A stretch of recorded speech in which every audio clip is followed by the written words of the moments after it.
अश्नीर ग्रोवर की इस allegedly call recording को सुनिए। Sorry, I don't know sir what you're saying.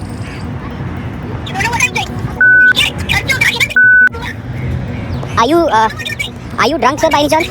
यहाँ पर कोटक महिंद्रा बैंक के एक एम्प्लॉय को गालियां दी जा रही हैं और इवन उनका एनकाउंटर करवाने की धमकियां दी जा रही हैं।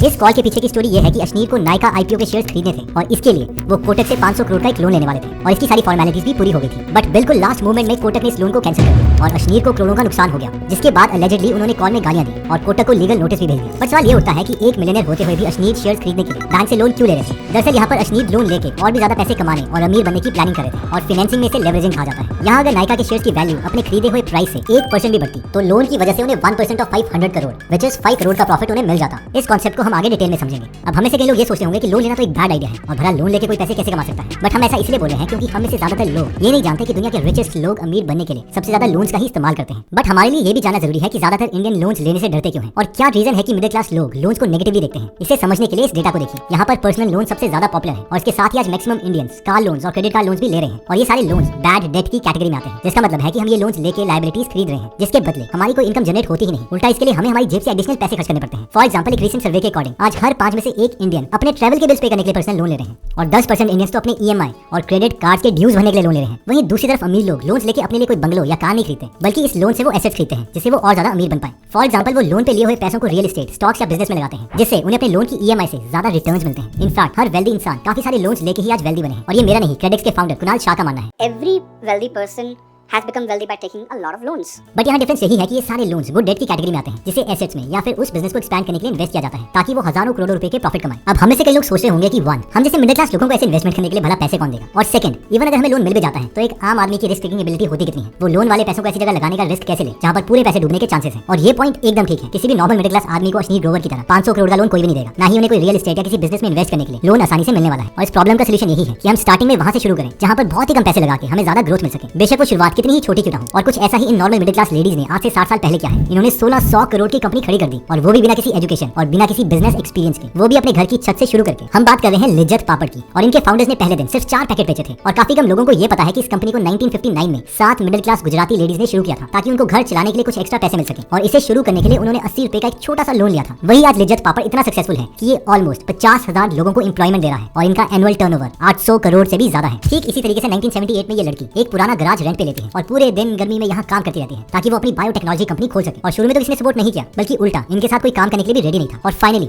एक रिटायर्ड कार मैकेनिक को इन्होंने हाथ जोड़ के मनाया और वो भी काम करने के लिए इसलिए रेडी हुआ क्योंकि उसे कहीं और जॉब नहीं मिल रही थी। यहाँ पर हम कोई और नहीं बल्कि बायोकॉन की फाउंडर किरण मजुमदार शॉ की बात कर रहे हैं, जो ये भी बताती है कि कैसे 25 साल की एज में जब उन्होंने बायोकॉन स्टार्ट किया तो उनके बैंक अकाउंट में सिर्फ 10,000 रुपए थे और कोई भी बैंक उन्हें लोन देने के लिए तैयार नहीं था। लेकिन बहुत ही मुश्किलों के बाद किरण मजुमदार शॉ ने बायोकॉन को ग्रो किया और आज बायोकॉन 30,000 करोड़ की कंपनी है। और हाल ही में उन्होंने अपना बिजनेस एक्सपैंड करने के लिए 1.2 बिलियन डॉलर का लोन लिया, यानी 10,000 करोड़ रुपए का लोन। और ठीक इसी तरीके से जब हम अपना बिजनेस एस्टैब्लिश करके अच्छी खासी वेल्थ क्रिएट कर लेते हैं तो हम लोन्स लेके ज्यादा से ज्यादा पैसे बना सकते हैं, जिसे फाइनेंशियल लेवरेजिंग कहा जाता है। फाइनेंशियल लेवरेज को हम आसान भाषा में एक एग्जांपल से समझते हैं। मान लीजिए कि आपके पास 2 लाख रुपए हैं और आपको किसी बिजनेस में 20% की ग्रोथ अपॉर्चुनिटी दिखाई दे रही है। अब अगर हम 2 लाख रुपए इस बिजनेस में लगाते हैं तो इसका 20% हुआ 40,000 रुपए और इतना हमें रिटर्न मिलेगा। बट वहीं पर अगर हम 8% का इंटरेस्ट रेट पर 18 लाख रुपए का एक लोन लेते हैं और इसमें अपने 2 लाख ऐड करके इसी सेम बिजनेस में इन्वेस्ट करते हैं तो हमें 20% ऑफ 20 लाख यानी 4 लाख रुपए का रिटर्न मिलेगा। और इस 18 लाख के लोन पर हमें 1,44,000 का इंटरेस्ट पे करना पड़ेगा। यही इंटरेस्ट पे करने के बाद भी हमें 2.5 लाख रुपए का एक्स्ट्रा प्रॉफिट हो रहा है और इसी को फाइनेंशियल लेवरेजिंग कहा जाता है। बेसिकली इसमें हमने अपने कैपिटल को मैक्सिमाइज करने के लिए लोन का इस्तेमाल किया है ताकि हम एक बड़ा अमाउंट इन्वेस्ट कर सके और इस पर हमें ज्यादा से ज्यादा रिटर्न मिले। लेकिन इसमें रिस्क भी बहुत ज्यादा है। अब हम 4 ऐसे तरीके देखते हैं जिससे अमीर लोग पैसों को लेवरेज करके और भी ज्यादा अमीर बनते हैं।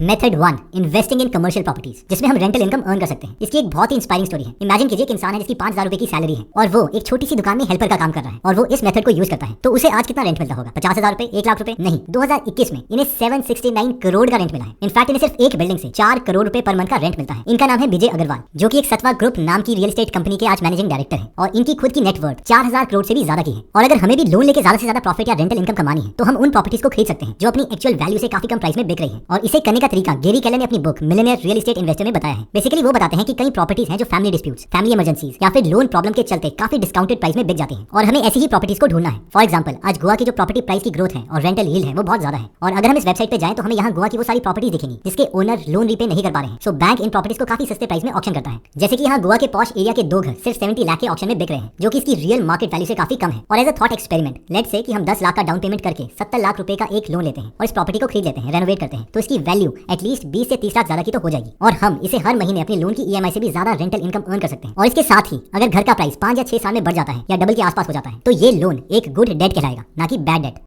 गेरी कैलन ने अपनी इस बुक में और भी बहुत ज्यादा एग्जांपल दिए हैं, जो कि आप गीगल एप्लीकेशन में जाके सुन सकते हैं। गीगल ऐप में 200 से ज्यादा बुक समरीज फ्री में अवेलेबल है, जिन्हें आप पढ़ भी सकते हैं और सुन भी सकते हैं। और हर हफ्ते हम इसमें एक फ्री बुक समरी ऐड करते रहते हैं। तो अगर आप इस ऐप में इंटरेस्टेड हैं तो इसका लिंक मैं डिस्क्रिप्शन और फर्स्ट कमेंट में दे दूंगा। एनीवेज, देखिए रियल एस्टेट में अपॉर्चुनिटीज इतनी ज्यादा है कि इवन बिलियनर्स भी लोन लेके रियल एस्टेट इन्वेस्टिंग से पैसा कमाते हैं। जैसे कि लॉन मस्क ने पिछले कुछ साल में कैलिफोर्निया में 7 प्रॉपर्टीज खरीदी, जिसके लिए उन्होंने बैंक से लोन लिया और हाल ही में उन्होंने इन सभी प्रॉपर्टीज को सेल कर दिया, जिसमें उन्हें $25 मिलियन का प्रॉफिट हुआ। बट इस प्रोसेस को फॉलो करने के लिए एक कंडीशन हमेशा ट्रू होनी चाहिए कि हम वो प्रॉपर्टीज खरीद पाएं जिनकी रेंटल इनकम और मार्केट वैल्यू की ग्रोथ रेट हमारी ईएमआई के इंटरेस्ट रेट से ज्यादा हो। और दूसरी इंपॉर्टेंट बात, अगर शुरू में हमारी रेंटल इनकम मंथली ईएमआई से कम भी होती है तो भी हमारी इतनी कैपेबिलिटी होनी चाहिए कि हम इस सिचुएशन को मैनेज कर पाएं। Method 2 investing. इसमें आइडिया यह है कि हम लोन लेके किसी हाई ग्रोथ पोटेंशियल वाले स्टॉक में इन्वेस्ट करें, जिसमें हमें ज्यादा से ज्यादा प्रॉफिट मिल सके। और जैसा कि मैंने वीडियो की शुरू में बताया था कि अश्नीर ग्रोवर भी इसी रीजन से लोन लेकर नायका के आईपीओ में इन्वेस्ट करना चाहते थे। इनफैक्ट अश्नीर अपनी बुक दोगलापन में बताते हैं कि उन्होंने लेवरेजिंग का इस्तेमाल किया और बैंक से 95 करोड़ का लोन लिया और इस लोन के पैसों को अश्नीर ने जोमेटो के आईपीओ में इन्वेस्ट किया। और हमें से ज्यादा लोग शायद बिलीव नहीं करेंगे कि ये इन्वेस्टमेंट इतनी सक्सेसफुल हुई कि अश्नीर ने सिर्फ 8 मिनट में 2.25 करोड़ रुपए कमा लिए, और वो भी लोन का इंटरेस्ट पे करने के बाद। और शायद कॉल रिकॉर्डिंग में अश्नीर का इतना गुस्सा होने की वजह भी यही है कि नायका आईपीओ के शेयर्स ऑलमोस्ट 80% गेन के साथ लिस्ट हुए थे और अगर उन्हें टाइम में लोन मिल जाता तो उनके पैसे ऑलमोस्ट डबल हो जाते। बट लोन लेके इन्वेस्टिंग करने में जितना ज्यादा प्रॉफिट है, इसमें रिस्क भी उतना ज्यादा है। ऑल्सो जहां अश्नीर जैसे इन्वेस्टर्स के पास मिलियंस ऑफ डॉलर्स की वेल्थ है, वहीं दूसरी तरफ हम जैसे मिडिल क्लास इन्वेस्टर अगर थोड़ी बहुत वेल्थ इकट्ठा कर भी लेते हैं तो भी हम लोन लेके स्टॉक मार्केट जैसी रिस्की जगह में इन्वेस्ट नहीं कर सकते, क्योंकि हमें से ज्यादा लोगों को नॉलेज भी कम है और साथ में चांसेस भी यही है कि इससे हमारे सारे पैसे डूब जाएंगे। मेथड 3,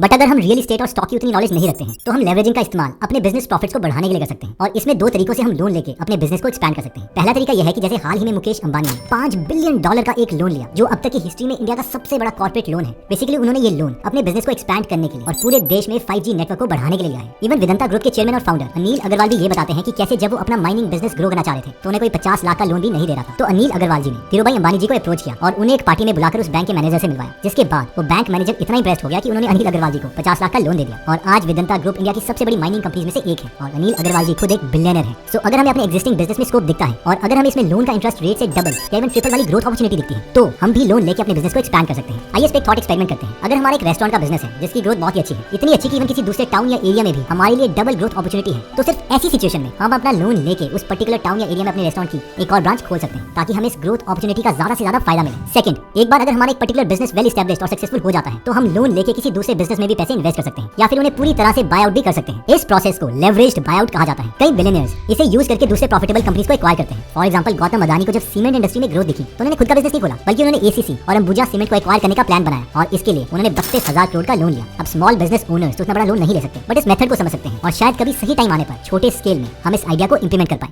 मेथड 4, लास्टली, अमीर लोग लोन का इस्तेमाल सिर्फ पैसे बनाने के लिए नहीं बल्कि टैक्सेस बचाने के लिए भी करते हैं। फॉर एग्जांपल, दुनिया के सबसे रिचेस्ट लोगों में से एक इलॉन मस्क ऑलमोस्ट ना के बराबर टैक्सेस भरते थे। इसलिए इलॉन मस्क अपनी कंपनी से कोई सैलरी नहीं लेते, बल्कि इसके बदले वो अपनी कंपनी के स्टॉक्स को ही एज अ पेमेंट एक्सेप्ट करते हैं, जिसकी ऑन पेपर वैल्यू हर साल $1 बिलियन है। बट क्योंकि वो इन स्टॉक्स को बेचते नहीं है, इसलिए गवर्नमेंट इसे इनकम नहीं मानती और इसलिए इन्हें इस इनकम पर कोई टैक्स नहीं देना पड़ता। इसे बेचने के बजाय वो बैंक के पास जाते हैं और उन्हें कहते हैं कि मुझे मेरे स्टॉक्स के बदले कम इंटरेस्ट वाला एक लोन दे दो, ताकि मैं अपने खर्चे चला सकूं। और क्योंकि उनके शेयर की वैल्यू 20 से 30% हर साल इंक्रीज होती है, तो वो बार बार अपने लोन को रीफाइनेंस करते हैं। सो बेसिकली वो एंड में ऑलमोस्ट 0 टैक्स पे करते हैं। ऊपर से ऐसे लोन पर कोई टैक्स भी नहीं लगता। और अगर हम किसी कंपनी को ओन करते हैं तो हम भी ऐसे लोन लेके अपने टैक्सेस मिनिमाइज कर सकते हैं और इसे और भी कई एसेट्स खरीद सकते हैं। इन कंक्लूजन, इस वीडियो में हमने ये समझने की कोशिश की कि कैसे दुनिया के सबसे रिचेस्ट लोग लोन लेके ही अमीर बनते हैं और कैसे वो अपने पैसे को लेवरेज करके और भी ज्यादा पैसे कमाते हैं। बट अगर हम मिडिल क्लास इंडियंस की बात करें तो हमें से ज्यादातर लोग लोन लेके ऐसे इन्वेस्टमेंट करने का रिस्क नहीं ले सकते। ज्यादा से ज्यादा या तो हम लोन का इस्तेमाल करके एक खुद का बिजनेस एस्टैब्लिश कर सकते हैं या फिर हम इसमें छोटे मोटे कमर्शियल प्रॉपर्टीज ले सकते हैं। इससे ज्यादा रिस्क लेने के लिए सबसे बड़ी प्रॉब्लम यह है कि हमारे पास उतनी नॉलेज नहीं है और हाँ, उतनी रिस्क कैपेबिलिटी भी नहीं है। इसलिए मेरे ओपिनियन में सबसे पहले तो हमें खुद को एजुकेट करना चाहिए और बाद में थोड़ी बहुत इन्वेस्टमेंट करके अपने कम पैसों में मिस्टेक्स कर लेनी चाहिए, ताकि बड़ा रिस्क लेके बड़ा धमाका ना करें। और सेविंग और इन्वेस्टमेंट करने के सबसे बेस्ट तरीकों पर हमने ये वीडियो भी बनाई है, जिसे आप यहाँ पर आई के बटन को क्लिक करके देख सकते हैं। फाइनली, सबसे इंपॉर्टेंट बात, लेवरेजिंग बहुत ही इंपॉर्टेंट कॉन्सेप्ट है, लेकिन ये धमाका भी है जो सिर्फ हमारे ऊपर भी चल सकता है। फाइनली, आई होप ये वीडियो आपको बहुत अच्छी लगी होगी